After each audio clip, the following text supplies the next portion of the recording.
तर यामध्ये economic offences wing जे पुणे शहर पोलिसाचे आहे त्या ठिकाणी एक तक्रार प्राप्त झालेली होती. त्या तक्रारची चौकशी केल्यानंतर एक गुन्हा निष्पन्न झालेला आहे की पुण्यात एक प्रसिद्ध जे मिठाईवाले एक चितले बंधू मिठाईवाले आहे त्याच्या एक भाकरवडीच्या एक सुप्रसिद्ध ब्रँड आहे त्याची मार्केटमध्ये एक कॉपी तयार करण्यात आली होती. विशेष करून कॉपी न सांगता की एक चितले स्वीट होम नावाचा एक दुसरा स्वीट हाऊस जे आहे त्यांनी त्याची बाकरवडी तयार केली. पण त्याची बाकरवडी तयार केल्यानंतर ज्या पॅकेटमध्ये त्यांनी त्याची विक्री सुरू केली हा पाकिट तरी वेगळे प्रकारचा होता.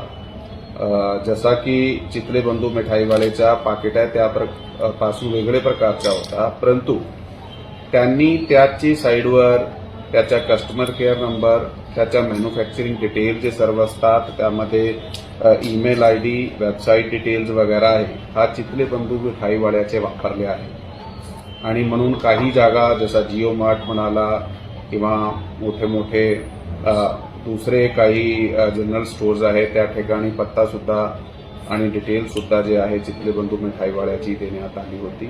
म्हणून ह्याच्यात एक नावाचा गैरवापर करून आणि मॅन्युफॅक्चरिंगच्या डिटेलचा गैरवापर करून फसवणूक जे आहे करण्यात आलेली आहे. त्या फसवणूकच्या अनुषंगाने विश्रामबाग पोलीस स्टेशन या ठिकाणी 95/2025 भारतीय न्याय संहिताची कलम 318(2), 350 आणि आयटी ऍक्टची 66(66)(d) चे अंतर्गत एक गुन्हा दाखल करण्यात आलेला आहे ज्याचा तपास आता सुरू करण्यात आलेला आहे.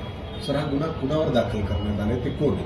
हा जे गुन्हा आहे ते चितले स्वीट होम जसा मी सांगितलेला आहे. पढ़ते रहिए fight against criminal daily newspaper.